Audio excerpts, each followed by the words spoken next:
The Chicago wind cut through Sarah Mitchell's thin jacket like a knife.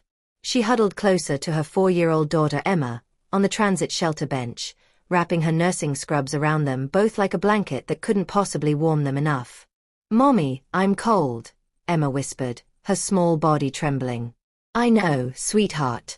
Just a little longer," Sarah lied, knowing the overnight bus wouldn't help them. She had nowhere to go. Earlier that day, her supervisor at Mercy Hospital had called her into the office. The accusation was swift and brutal. A patient's prescription medication had gone missing, and Sarah was the convenient scapegoat. Never mind her spotless record or the security footage gaps. They needed someone to blame, and the pregnant single mother was the easiest target. The termination was immediate. Her ex-boyfriend Kyle had texted his goodbye that same morning. "Can't handle this. Don't contact me." 3 shelters had turned her away, full capacity in the middle of November. So here she sat, 8 months pregnant, with a preschooler who trusted her completely, watching her breath fog in the freezing air. A delivery truck rumbled past, splashing slush across the shelter. Emma yelped as icy water sprayed them. She slipped from Sarah's lap, her small boots losing traction on the wet bench. Her arms pinwheeled toward the busy street. A man in a dark overcoat appeared from nowhere, catching Emma before she reached the curb. He turned his back to the traffic, shielding her completely as a taxi honked and swerved. Sarah's heart stopped. She lunged forward, one hand on her swollen belly, the other reaching desperately for her child. "I've got her," the man said gently, placing Emma safely in Sarah's arms. "Everyone okay?" His voice carried a warmth that seemed impossible in the frozen night. Sarah looked up into familiar brown eyes she hadn't seen in 20 years but would know anywhere. "Daniel," she whispered.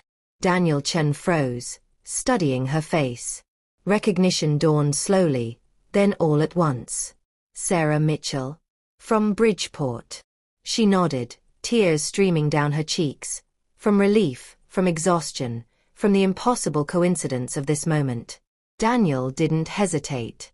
He removed his expensive coat and draped it over both Sarah and Emma. "You're freezing. Let me help." "We're fine," Sarah said automatically, pride battling desperation. "You're not fine." His tone was gentle but firm. "It's below freezing. Please, let me get you somewhere warm." Emma looked up at him with wide, trusting eyes. "Are you a superhero?" Daniel smiled despite the gravity of the situation. "No, sweetheart. Just someone who remembers what it's like to need help." Sarah's resistance crumbled as another contraction, small but unmistakable, tightened across her belly. She couldn't risk her children for the sake of pride. "Just for tonight," she whispered. "Until I figure something out." "Just for tonight," Daniel agreed, though something in his expression suggested he had no intention of letting it end there. He guided them to a sleek black sedan parked nearby. The heated interior felt like heaven. Emma fell asleep almost immediately, exhausted by fear and cold. As Daniel drove through Chicago's glittering downtown, Sarah stole glances at him. The boy she'd known in their Bridgeport neighborhood, the one who'd shared his lunch when her family had nothing, who'd promised they'd always watch out for each other, had become someone else entirely. His tailored suit and confident demeanor spoke of success she could barely imagine. "I read about you," she admitted quietly. "Chen Technologies. You built something incredible." "I built a company," he said. "You built a life, raised a child. That's harder." His kindness made her throat tight. "I'm not doing a great job of it tonight." "Tonight isn't forever, Sarah." They pulled through iron gates into a property that took her breath away. The guest house alone was larger than any apartment she'd ever rented. Inside, everything was warm and clean and safe. Emma woke long enough to drink hot chocolate, then fell asleep on a plush sofa that swallowed her tiny frame. Daniel stocked the kitchen, showed Sarah the bathroom, left his business card on the counter. "Everything you need is here. My number's on that card. The main house is across the courtyard if you need anything." "Why are you doing this?" Sarah asked. After all these years? Daniel paused at the door, his expression serious. Because you sang me songs when I was scared. Because you shared your birthday cake when I had none. Because you made a promise that we'd look out for each other. He smiled softly. I'm just keeping my end of it. After he left, Sarah finally let herself cry. Deep, wrenching sobs of relief and fear and gratitude. She stood at the window watching Daniel cross the courtyard, his shoulders set against the cold. Halfway to the main house, he stopped and looked back at the guest house, at the warm light glowing in the windows. In that moment, Sarah understood that this wasn't just charity. This was a debt Daniel believed he owed, though she'd never asked for payment. She touched her belly, whispering to the baby, "We're safe tonight." That's enough. But deep down, she wondered if maybe, just maybe, tonight was the beginning of something more than survival. If you're enjoying this story, please like, subscribe, and hit the notification bell. Share your thoughts in the comments below. Have you ever reconnected with a childhood friend? Drop your stories. New chapters coming soon. Bell. Morning light filtered through curtains Sarah didn't remember closing. She woke disoriented, momentarily panicking until she saw Emma still sleeping peacefully, clutching a stuffed bear that definitely hadn't been there last night. A soft knock announced Daniel's arrival. He carried grocery bags and wore casual clothes, jeans and a sweater that made him look more like the boy she remembered. "Thought you might be hungry," he said, unpacking fresh fruit, bread, eggs, and milk.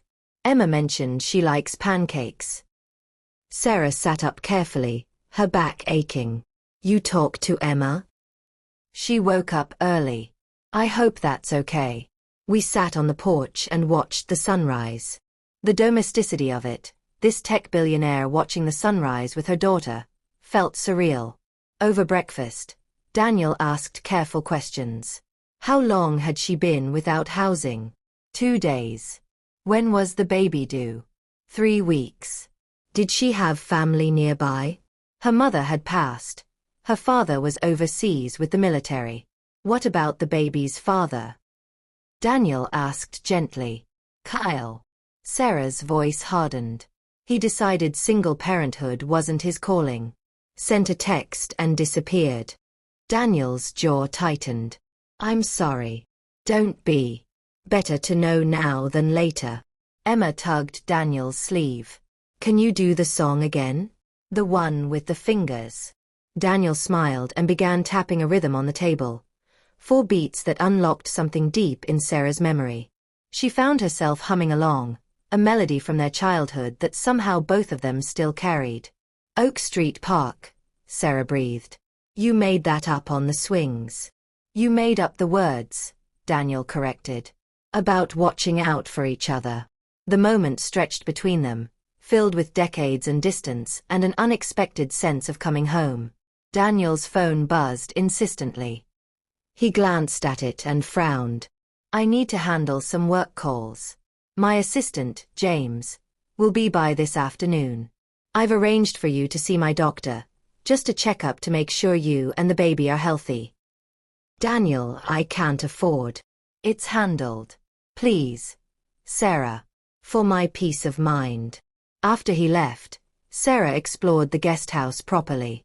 She found fresh clothes in her size hanging in the closet, toiletries stocked in the bathroom, children's books on the shelf. Every detail anticipated, every need met before she could ask. It overwhelmed her. James arrived promptly at 2, a kind, efficient man in his 30s who treated Sarah like a valued friend rather than a project. The doctor's visit confirmed what Sarah already knew. The baby was healthy, but her stress levels were dangerously high. You need rest, Dr. Patel said firmly. Real rest, not just catching sleep between crises. That evening, Daniel returned with takeout from a Thai restaurant Sarah had once told him about, 20 years ago, when they were kids dreaming about trying exotic foods. You remembered, she said, amazed. I remember a lot of things. He set the containers on the counter. Like how you wanted to be a nurse because your grandmother was one. And how you used to practice taking my pulse and always got nervous. Sarah laughed. You'd hold your breath to mess up my count. Made you start over every time. They ate together while Emma colored at the table, and for the first time in months, Sarah felt something she'd almost forgotten: contentment. I looked into your termination, Daniel said carefully. The hospital security footage has gaps, and your supervisor has a history of similar accusations. Sarah's fork stopped midair. You investigated? I made some calls. You were set up, Sarah. The medication never went missing. It was a paperwork error that someone blamed on you. Anger flared hot in her chest. So I lost everything over a mistake that wasn't mine? My lawyers are handling it. You'll get your job back if you want it, plus compensation. I don't want to go back there, Sarah said immediately. They threw me away without a second thought. Daniel nodded. Then we'll find something better. We? Sarah echoed. I could use someone to manage the health and wellness program at Chen Technologies. It's a new initiative: employee health services, mental health support, wellness coordination. You'd be perfect for it. Sarah stared at him. You're offering me a job? I'm offering you a career. Better pay, full benefits, and flexible hours for when the baby comes. It was too much. Too generous. Too perfect. I need to earn this, Sarah said firmly. Not just be given it because we knew each other as kids. You will earn it, Daniel assured her. I don't hire people for charity, Sarah. I hire them because they're qualified. You have 7 years of nursing experience, an impeccable record, and the kind of compassion our employees need. Emma yawned widely, interrupting the moment. Sarah carried her to bed, tucking her under soft blankets. Mommy, Emma whispered sleepily, is Mr. Daniel staying? He's helping us right now, baby. I hope he stays forever. Sarah's heart clenched. She couldn't let Emma get too attached, couldn't let herself believe this was permanent. But when she returned to the kitchen, Daniel was washing dishes like it was the most natural thing in the world. He looked up and smiled, that same smile from when they were 8 years old, sitting on a curb sharing a candy bar. Thank you, Sarah said softly. For everything.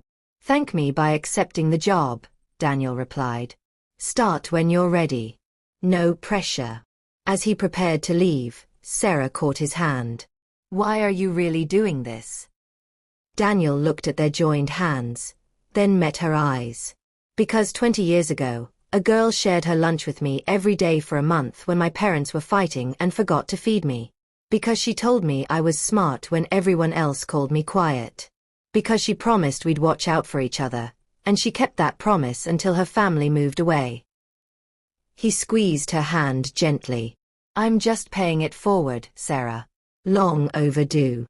After he left, Sarah stood at the window watching him disappear into the main house. She pressed both hands to her belly, where the baby kicked strongly. Things are changing, she whispered. Maybe for the better. Tomorrow, she'd worry about pride and independence and what it meant to accept help. Tonight, she'd just be grateful. Sarah had been living in the guest house for 5 days when the first headline appeared. Tech billionaire's secret family? Chen spotted with mysterious woman and child. She discovered it while scrolling her phone during breakfast. The photo was grainy but unmistakable, Daniel helping her into his car, Emma visible in the background. Her hands shook as she read the speculation. Was this a secret relationship? Was Emma his daughter? Why was a billionaire hiding a family? Daniel arrived within the hour, his expression grim. I've seen it. My PR team is handling it. Handling it. Sarah's voice rose. Daniel, they're making up stories about us. About Emma. I know. We'll release a statement clarifying that you're a family friend receiving temporary housing assistance. That'll just make it worse, Sarah said. People will think. Emma tugged her sleeve. Mommy, why are you upset? Sarah forced a smile. Nothing, sweetheart. Go play with your toys. Once Emma was out of earshot, Sarah turned to Daniel.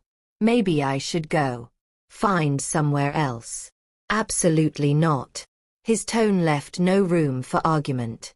You're safe here. Some tabloid speculation isn't going to change that. But the speculation grew. By evening, 3 more outlets had picked up the story. Social media buzzed with theories, most of them ugly. Gold digger. Opportunist. Trapping a rich man with a pregnancy. Sarah's phone started ringing. Blocked numbers. Reporters hunting for comments. She stopped answering. The next morning, a voice from her past made everything worse. Kyle showed up at the gates, demanding to see her. Security called Daniel, who arrived to find Sarah's ex-boyfriend arguing loudly about his rights as a father. "You have no rights," Daniel said coldly. "You abandoned Sarah and Emma. You don't get to show up now because there's money involved." Kyle's smile was oily. "I think a court might disagree. Especially when they hear how fast she moved on. Shacking up with some billionaire the minute I left." Sarah felt sick. "It's not like that." "Doesn't matter how it is," Kyle said. "Matters how it looks. And it looks like you're using this guy to live the good life while denying me access to my daughter." Daniel stepped forward, his voice dropping to something dangerous. "Emma isn't your daughter in any way that matters. You gave up that title when you abandoned them. If you try to cause problems, I have lawyers who will bury you in paperwork until you forget your own name." Kyle's bravado wavered, but his parting shot landed hard. "Check your newsfeed, Sarah. I gave an interview this morning. Told my side of the story." After he left, Sarah pulled up the article with trembling hands. Kyle painted himself as a struggling father kept from his child by a manipulative woman who'd found a richer target. He claimed Sarah had been planning to trap Daniel all along, that their childhood connection was a calculated lie. "None of this is true," Sarah whispered. "I know," Daniel said firmly. "Everyone who matters knows." But did they? Sarah watched Daniel's phone light up with calls. His board, his investors, his business partners. Each one chipping away at his reputation because of her. That evening, Daniel's ex-girlfriend appeared on a news segment. Victoria Zhang, elegant, accomplished, and clearly bitter. "Daniel and I were supposed to announce our engagement this month," she told the interviewer, dabbing at her eyes. Then this woman appeared with a convenient sob story. "I'm not saying she's a con artist, but the timing is suspicious." Sarah watched the interview with growing horror. "She's lying, right? You weren't engaged." "We dated casually," Daniel admitted. "Victoria wanted more, but I didn't. She's using this situation to stay relevant." "Your whole life is falling apart because of me." "My life is fine, Sarah." But it wasn't fine. Over the next few days, Sarah watched the damage accumulate. Chen Technologies' stock dipped. Board members called emergency meetings. Daniel's business partners questioned his judgment. And through it all, he remained steady, refusing to let Sarah leave or apologize or take responsibility for a mess she hadn't created. James visited one afternoon while Daniel was in meetings. He found Sarah packing. "What are you doing?" he asked. "I can't stay," Sarah said, tears streaming. "I'm destroying everything he's built." "You're not destroying anything," James said firmly. "Kyle and Victoria are. There's a difference. The result is the same." "Is it?" James pulled out his tablet and showed her something Sarah hadn't seen. Daniel's employee portal. Hundreds of comments from Chen Technologies workers thanking Daniel for his integrity, praising his compassion, sharing their own stories of hardship. "Your story resonated," James explained. "Real people understand what it's like to need help. They respect Daniel more now, not less. But the board cares about money. And guess what? Employee satisfaction is up. Customer loyalty is up. The stock dip was temporary. Investors realized Daniel's values make him a better CEO, not a worse one." Sarah sank onto the bed, overwhelmed. That night, Daniel found her in the kitchen, unable to sleep. He poured 2 glasses of warm milk, a habit from their childhood. "I talked to Emma today," he said. She asked if I was leaving because people were being mean. Sarah closed her eyes. What did you tell her? That mean words can't make me leave people I care about. Daniel. I care about you, Sarah. He set down his glass, his expression serious. Not because of some childhood memory, though that matters. I care because of who you are now. Your strength. Your dedication to Emma. The way you refuse to let circumstances break you. I feel pretty broken right now. You're not. You're just bent. There's a difference. Sarah laughed despite everything. That's terrible advice. It's engineer advice. We test things until they bend, then we make them stronger. I'm not a bridge, Daniel. No, you're stronger than any bridge I've built. The moment hung between them, charged with something neither was ready to name. Daniel's phone buzzed. He glanced at it and swore softly. Kyle's attorney sent a custody filing. He's claiming Emma isn't safe here. Sarah's world tilted. He can't. He can try. He won't succeed. Daniel's jaw set with determination. My lawyers are already on it. We'll prove he abandoned her, document his absence, show his motivation is purely financial. This is escalating, Sarah whispered. It's getting dangerous. Then we'll be more careful. Daniel took her hand. But we don't surrender, Sarah. That's not who we are. She wanted to believe him. Wanted to trust that kindness could win against ugliness, that truth mattered more than optics. But as she lay awake that night, listening to Emma breathe softly in the next room, Sarah couldn't shake the fear that this story wouldn't have a fairy tale ending. Some battles, she knew, couldn't be won with money or lawyers or good intentions. Some battles required sacrifice. And Sarah was terrified she knew what, or who, that sacrifice would be. The courthouse was cold despite the summer heat outside. Sarah sat in the witness room, 8.5 months pregnant, preparing to testify in the custody hearing Kyle had forced. Daniel sat beside her, his presence steady and reassuring. You don't have to do this alone, he reminded her. I know. Sarah squeezed his hand. But I need to face him. The hearing was brutal. Kyle's lawyer painted Sarah as unstable, homeless, taking advantage of a wealthy man's generosity. They questioned her judgment, her parenting, her motivations. When Sarah took the stand, she spoke simply and truthfully. I never asked Daniel for anything. He offered help because we were friends as children. He's been nothing but honorable. And yet you moved into his property within hours of meeting him again, the lawyer challenged. You allowed your daughter to bond with him. You accepted expensive gifts.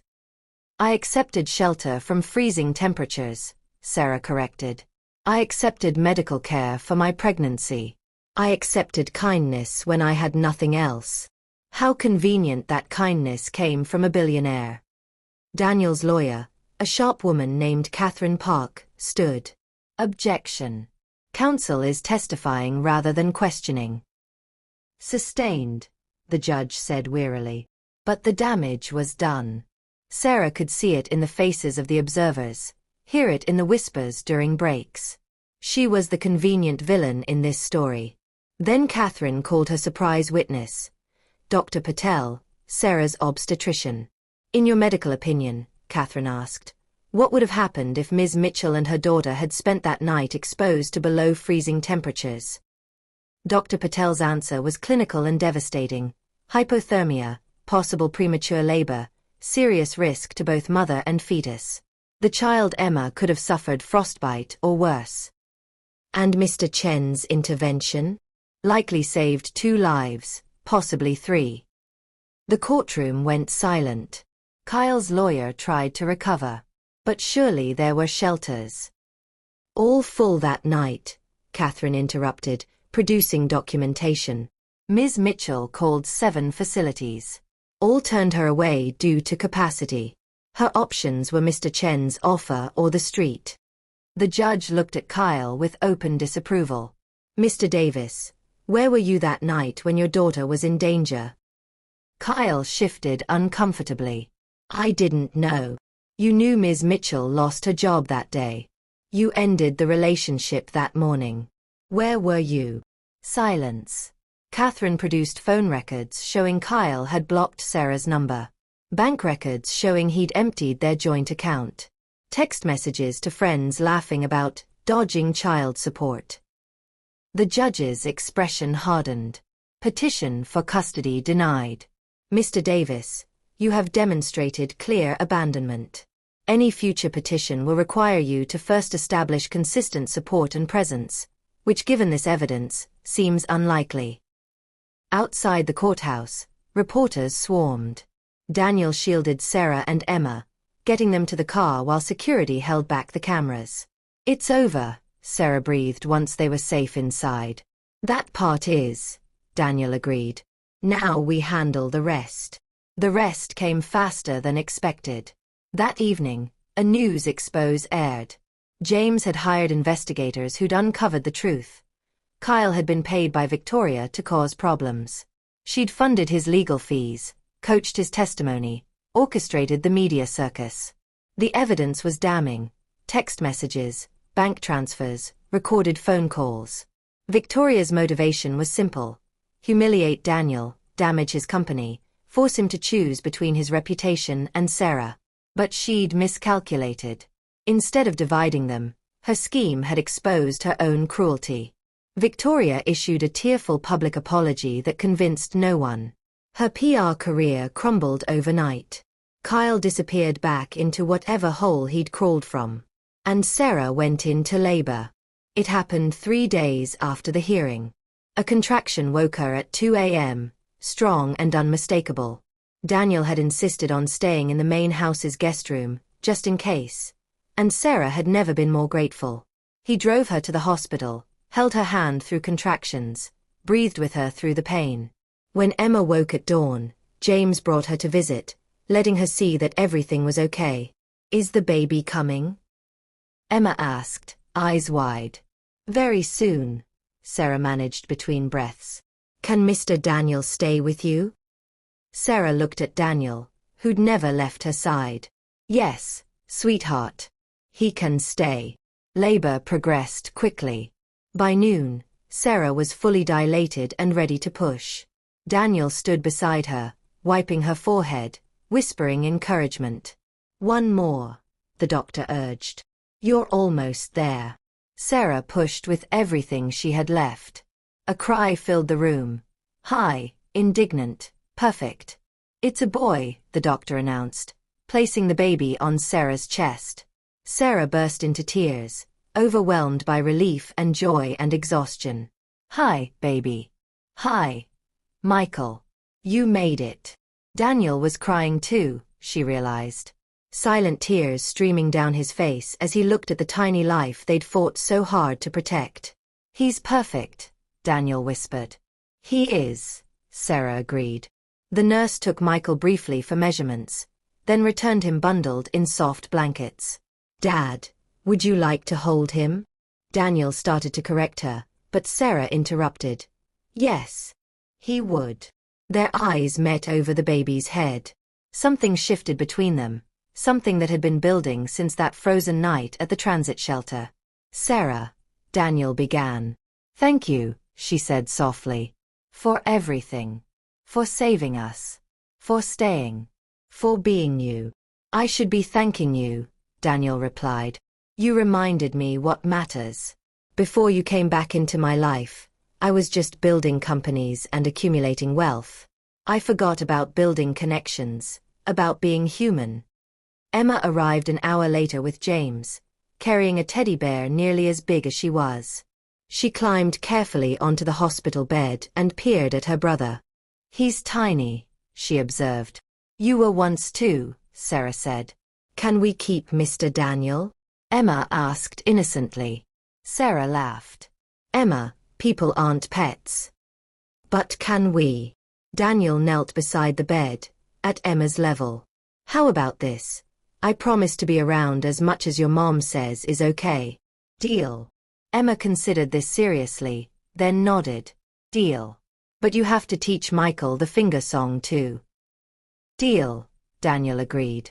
After Emma and James left, Sarah settled back against the pillows, Michael asleep in her arms. Daniel sat in the chair beside the bed, looking more peaceful than she'd ever seen him. What happens now? Sarah asked quietly. Now. Daniel smiled. Now we figure it out as we go. Together, if you'll have me. As what? My employer? My landlord? My childhood friend? How about as someone who loves you? Daniel said softly. If that's not too fast or too complicated or too perfect. Sarah finished. Maybe. But maybe perfect is okay sometimes. She reached for his hand, and he took it, threading their fingers together. Outside, Chicago continued its busy rhythm. But in this hospital room, time slowed to heartbeats and baby breaths and the quiet sound of a family finding its shape. 3 months after Michael's birth, Sarah sat in her new office at Chen Technologies, reviewing the wellness program's first quarterly report. The numbers were remarkable. Employee satisfaction up 40%, sick days down, productivity soaring. But more important than numbers were the stories. Employees who'd found mental health support through the program. Parents who'd used the emergency childcare services. People who'd felt seen and valued, maybe for the first time in their careers. Sarah had built something meaningful, and she'd done it on her own merits. A knock interrupted her review. Daniel leaned in the doorway, holding 2 coffee cups. Thought you could use a break. You thought right. Sarah accepted the coffee gratefully. How was the board meeting? Long. But productive. Daniel settled into the chair across from her desk. A deliberate choice, she noticed.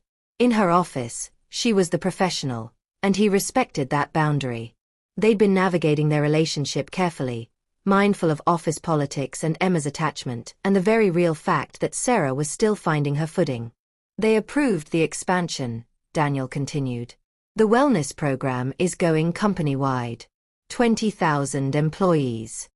Sarah's hand trembled slightly, coffee sloshing. 20,000. You'll need a bigger team. James has some recommendations. Daniel, I'm not sure I'm ready. You're ready, he said firmly. You've been ready. Stop doubting yourself. She smiled despite her nerves. When did you become my cheerleader? The moment you shared your grape juice with me in 2nd grade. I'm a long-term investor. They'd fallen into this pattern, easy banter mixed with genuine support, professional boundaries with personal warmth. It worked, mostly. What complicated things was the rest.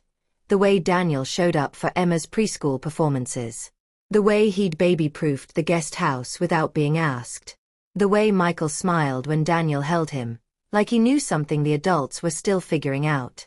Sarah had moved into her own apartment a month ago, a lovely place Daniel's property manager had just happened to have available. She paid market rent with her salary, maintained her independence, proved to herself and the world that she wasn't dependent on anyone. But most evenings, she and the kids ended up at Daniel's for dinner. Most weekends, they found excuses to be together. And every time Sarah thought about pulling back, establishing more distance, she remembered that frozen transit shelter and the man who'd stopped to help without hesitation. Penny for your thoughts? Daniel asked. Just thinking about how much has changed, Sarah admitted. 6 months ago, I was sleeping on a bench. Now I'm running a corporate wellness program. 6 months ago, I was sleeping alone in a house too big for one person, Daniel countered. Now I have family dinners and toy trucks in my hallway and actual reasons to come home. The word hung between them. Home. Daniel, Sarah began. His phone buzzed insistently. He glanced at it and swore. The Times wants an interview about the company's culture transformation. They want to feature you. Sarah's stomach dropped. I don't think. You should do it, Daniel said. Tell your story. Show people what real resilience looks like. My story. You mean the homeless pregnant woman who got lucky? I mean the skilled nurse who lost everything unfairly and rebuilt anyway. The mother who protected her children through impossible circumstances. The professional who created a program that's changing lives. His eyes were fierce. That story, Sarah. The true one. She did the interview. It ran the following Sunday with a photo of Sarah at her desk, professional and competent, with a sidebar about the wellness program's success. The headline read, "From Crisis to Leadership, How Chen Technologies is Redefining Corporate Compassion." The article was fair and honest, acknowledging the controversy but focusing on outcomes. It quoted employees whose lives had changed through the program. It cited statistics showing that compassion was good for business.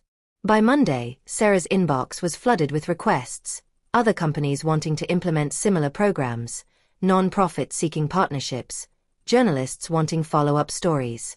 "You're officially in demand," James told her, looking slightly overwhelmed by the response. That evening, Sarah found Daniel in his study, reviewing contracts. She knocked softly on the open door. "Got a minute?" He looked up, smiling. "For you. Always." Sarah entered, closing the door behind her. "I've been thinking about something, and I need to say it before I lose my courage." Daniel set down his pen, giving her his full attention. "I love you," Sarah said simply. "I'm in love with you. I have been for a while now, but I kept telling myself it was gratitude or habit or just the kids getting attached. But it's not. It's real, and it's complicated, and I understand if you don't." Daniel crossed the room and kissed her. It was gentle and certain and exactly right, a kiss that said everything his words hadn't found yet. When they finally broke apart, Daniel was smiling. "I've been waiting for you to catch up." "Catch up?" Sarah laughed. "How long?" "The transit shelter," he admitted. "The moment I recognized you, I knew. But you needed time to trust this, to trust me, to trust yourself." "I could wait. And now?" "Now I'd really like to stop waiting," Daniel said. "If you're ready." Sarah thought about her apartment, maintained carefully to prove her independence. She thought about the careful boundaries they'd drawn, the professional distance they'd kept. Then she thought about coming home, really home, to someone who'd loved her when she had nothing and loved her still now that she had everything. "I'm ready," she whispered. 6 months later, on a bright spring morning in a small ceremony at Oak Street Park, Sarah and Daniel exchanged vows under the same oak tree where they'd played as children. Emma served as flower girl, taking her duties very seriously. Michael, now 10 months old and determined to walk, wobbled down the aisle with James's assistance, drawing laughs from the small gathering. Sarah wore a simple white dress and carried wildflowers. Daniel wore a suit but had foregone the tie at Sarah's request. They'd written their own vows. "I promise to watch out for you," Daniel said, voice steady. "In small ways and big ones. On ordinary days and extraordinary ones. For as long as we both shall live." Sarah squeezed his hands, tears streaming freely.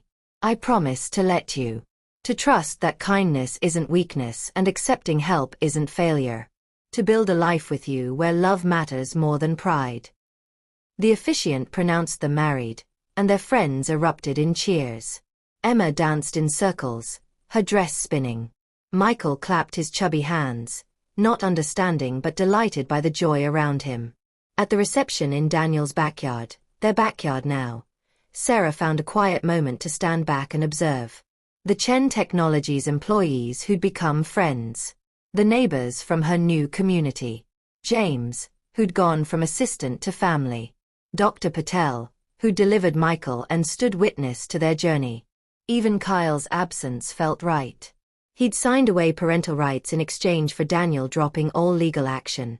A trade that freed Emma from a father who'd never really wanted her. Daniel found Sarah by the garden, Michael dozing against her shoulder. "Hiding from your own party?" "Just taking it in," Sarah said. "A year ago, I was sleeping on a bench with no future. Now look at us." "You always had a future," Daniel corrected gently.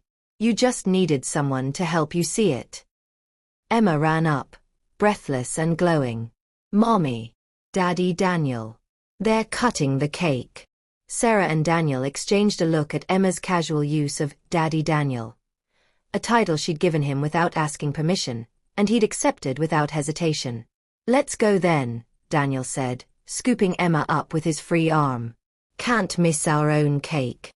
As they walked back to the celebration, Emma began humming, 4 familiar notes that carried the weight of decades and the lightness of hope. Sarah joined in, then Daniel, their voices blending into a melody about friendship and promises and watching out for each other. The song they'd made as children had become their anthem as adults, a reminder that the best loves are built on foundations of kindness, that the strongest families are chosen, and that sometimes the greatest gift is simply showing up when someone needs you most. The sun set over Chicago, painting the sky in shades of gold and rose. In the garden, under strings of lights that twinkled like stars, Sarah Mitchell Chen danced with her husband while their children laughed and played. She'd lost everything once: her job, her home, her hope. But in losing it all, she'd found something far more valuable: a partner who saw her strength when she felt weak, children who knew they were loved, and a future built not on convenience or charity, but on a promise made between 2 kids on a playground swing set 25 years ago. "We watch out for each other." They always had. They always would. And in the end, that promise was worth more than all the wealth in the world. The end. Belle, thank you for following Sarah and Daniel's journey. If this story touched your heart, please like and subscribe for more inspiring content. Share this complete story with someone who needs hope today. What was your favorite moment? Drop it in the comments below. Check out our other stories in the playlist. Remember, kindness changes everything. Until next time, Belle.